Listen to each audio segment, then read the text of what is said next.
네, 시장을 이겨라 전략 시간입니다. 오늘은 무역 전쟁을 필두로 한 대내외 변수로 흔들리고 있는 국내 증시, 금융시장 구조적인 얘기하고요. 또 어떻게 흘러갈지 알아보겠습니다.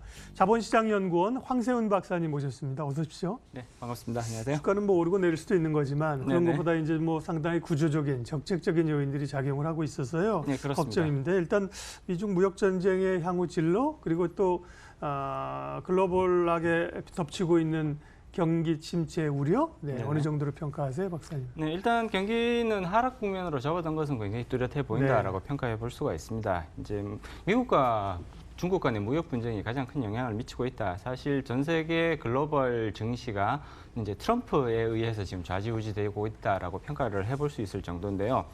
일단 무역 분쟁은 이거는 이제 전 세계에서 가장 큰 경제력을 자랑하는 두 국가 간의 패권 다툼의 성격이 가장 강하기 때문에 단시간 안에 해결되기는 상당히 어렵다.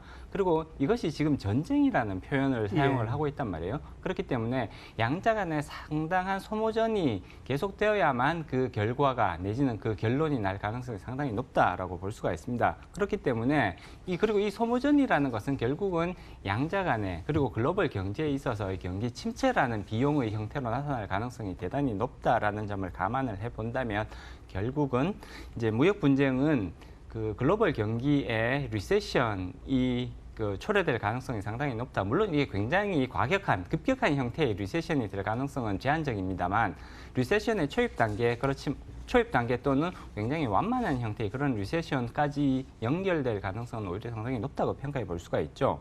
시진핑 같은 경우에는 먼저 트럼프 같은 경우를 이제 체크를 해봐야 될 텐데 최대한 시진핑으로부터 많은 양보를 얻어내야만 이 이제 명분을 달성할 가능성이 높습니다. 그렇기 때문에 무역 분쟁 그러니까 주기적으로 중국에 대해서 강한 압박을 보이는 시기가 나타날 것이고요. 반대로 또 조금 풀어주는 그런 시기가 나타날 가능성이 높습니다. 따라서 최대한 양보를 얻어내기 위해서 강한 압박과 조금 이걸 풀어주는 그런 이제 쉽게 말하면 무역 밀당 같은 그런 이제 형태로 계속해서 그 중국을 압박할 가능성이 높아 보이고요. 반대로 시진핑 같은 경우에는 미국에 대해서 일정 부분 양보해야 된다라는 점은 분명해 보입니다. 그렇지만 함부로 시장을 내어주었다가는 내부적으로 굉장히 큰 반발 그리고 자신의 정치적 입지까지 희생할 그럴 위험성들이 높기 때문에 상당한 형태의 그러한 이제 버텨내기를 하는 모습들을 보여줄 필요성은 있는 것 같고요. 그렇지만 결국은 이렇게 양자 간의 그러한 소모전의 형태로 가다가 결국은 시진핑이 트럼프의 그 주장을 일정 부분, 상당 부분 받아들이는 형태를 보이면서 이런 무역 분쟁이 끝날 가능성은 오히려 높다라고 해석해 볼 수가 있죠. 힘의 논리니까요, 지금. 그렇습니다. 제가 이제 글로벌 금융시장의 변화에 관한 주말에 책을 읽으면서 트럼프와 비슷한 미국의 이전 대통령을 한 명 발견했는데 닉슨입니다. 1970년대 이제 달러가 위상을 잃을 때 글로벌 금융시장에서 지금처럼 막 밀어붙이고 그랬는데 근데 아이러니한 건 닉슨이 중국의 문을 열었거든요. 네네. 근데 그렇습니다. 지금 트럼프는 중국하고 또 싸우고 있는 거예요. 네네. 굉장히 아이러니한 점이 있어서 네네. 그 부분을 좀 봤고요. 외환시장의 환율, 원화 또 위안화가 이제 상대적으로 좀 흔들리고 있는 국면인데 그 부분의 그 여파는 좀 지역적일 걸로 보십니까? 아니면 좀 더 파장이 커질 수 있을 거로 생각하시는지요?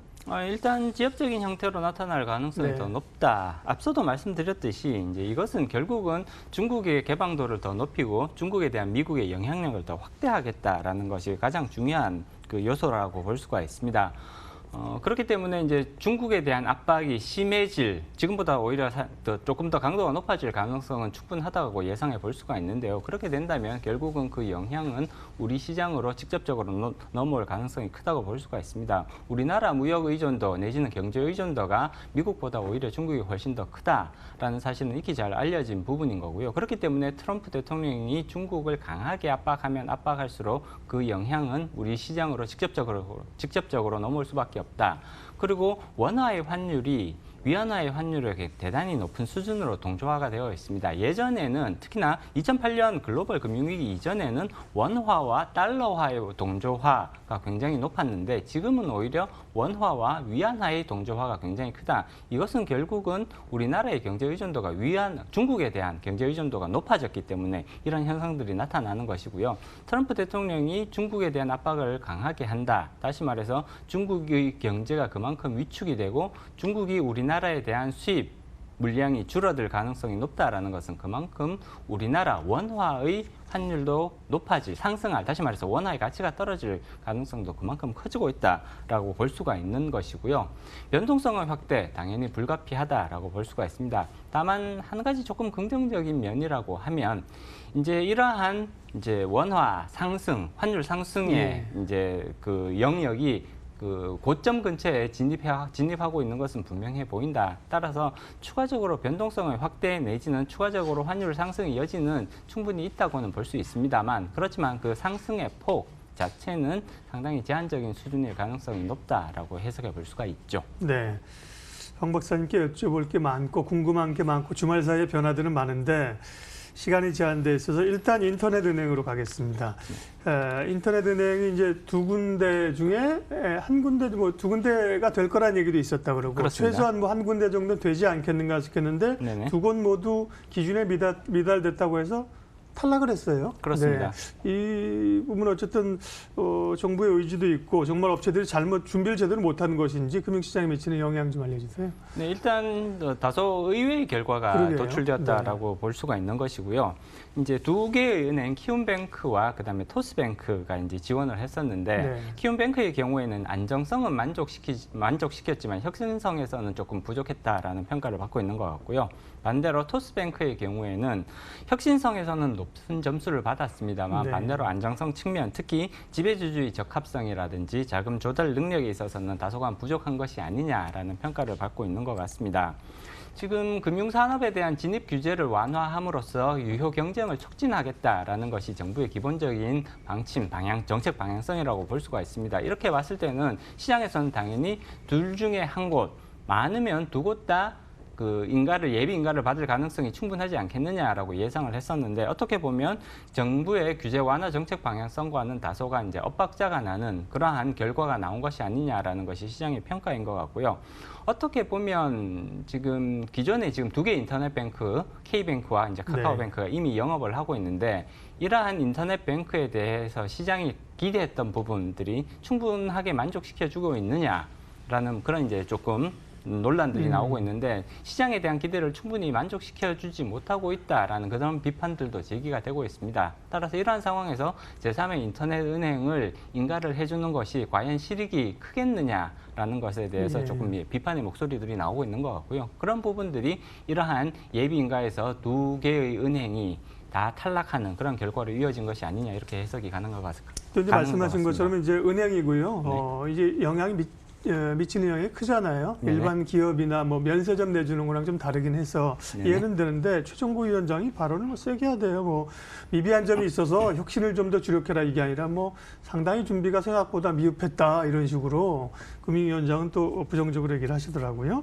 증권거래세율이 이제 6월부터 인하가 됩니다. 시장의 기대치만큼은 아니지만 어쨌든 소폭 인하되는 건데 그에 따른 자본시장이나 증시의 변화는 아무래도 자본시장 연구원에 계시니까 그런 거를 좀 조금 더 밀접하게 보고 계실 것 같습니다. 일단 시장의 영향 자체는 긍정적이라고 평가해 볼 수가 있습니다. 다만 그 영향이라는 것이 굉장히 완만한 형태로 나타날 가능성이 높다고 볼 수가 있습니다. 지금 증권거래세가 0.3%에서 0.25%로 0.05% 이제 6월부터 인하가 되게 되는데요. 이렇게 된다면 전체적으로 세수 축소 효과, 그러니까 기존의 1년 연간 증권거래세로 징수되는 부분이 6조 원, 많게는 8조 원까지 갔었단 말이에요. 근데 이제 0.05%가 인하가 되면 결국은 세수로 빠져나가는 부분이 1조 원에서 1.5조 원 정도 이제 매년 줄어드는 그런 효과를 기대해 볼 수가 있습니다. 이것이 이제 증시 1년 동안 1조 원에서 1.5조 원 정도 이제 그 빠져나가던 금액들이 계속해서 증시에 유보된다라고 가정을 해보면 지금 당장 증시에서 가격 상승으로 나타나는 효과 내지는 유동성 증가로 나타나는 효과는 그렇게 투자자들이 피부로 느낄 만한 수준이 아닐 수도 있습니다. 그렇지만 이것이 예를 들어서 5년이나 10년 동안 계속해서 매년 1조 원에서 1.5조 원이 축적된다. 라고 가정을 해보면 그러면 효과는 굉장히 완만한 형태로 그렇지만 굉장히 뚜렷한 형태로 나타날 가능성이 크다. 그리고 한 가지 더 이제 의미를 부여해 볼 수 있는 부분은 정부에서도 밝히고 있듯이 이번 거래세 인하가 일회성으로 그치는 것이 아니라 향후에도 추가적인 인하로 연결될 수 있을 것이다. 연결될 것이다라는 그런 정책 방향성을 제시하고 있다. 사실 이런 부분들이 훨씬 더 시장에 큰 의미를 가진다고 볼 수가 있는 것이죠. 마지막으로 투자자들은 뭐 주식을 투자하든 채권을 투자하든 상당히 혼란스럽고 어려운 국면을 가고 있는데요. 그렇습니다. 좀 해주실 말씀 있으면 간략하게 좀 조언해 주십시오. 네. 일단 남은 상반기에 있어서 변동성을 확대시킬 수 있는 요소들은 계속해서 나오고 있습니다. 네. 가장 중요한 변수, 미중 간의 무역 분쟁 계속해서 모니터링을 하실 필요성이 있을 것 같고요. 트럼프 대통령은 여기에 대한 압박을 일회성으로 그칠 가능성은 대단히 낮아 보인다. 강하게 압박했다가 잠깐 풀었다가 또 강하게 압박했다가 잠깐 푸는 이러한 전략을 반복할 가능성이 높기 때문에 오히려 그런 이제 트럼프의 정책 강하게 나온다고 해서 너무 긴장하실 필요도 없으실 것 같고요. 반대로 풀어준다고 해서 거기에 또 지나치게 안도하실 필요성은 없을 것 같다. 계속해서 이러한 정책적 방향성이 유지될 가능성을 염두에 두시고 투자 의사 결정을 내리시는 그런 모습을 보이는 것이 오히려 합리적인 선택의 가능성이 높아 보인다. 이렇게 말씀드리겠습니다. 네, 시장을 이겨라. 뭐 당장 오늘 사고팔고가 아니라 큰 구조적인 그림들을 그릴 수 있는 시간 마련했습니다. 자본시장연구원 황세훈 박사님 함께해 주셨습니다. 인사드리면서 마켓온 마치겠습니다. 고맙습니다.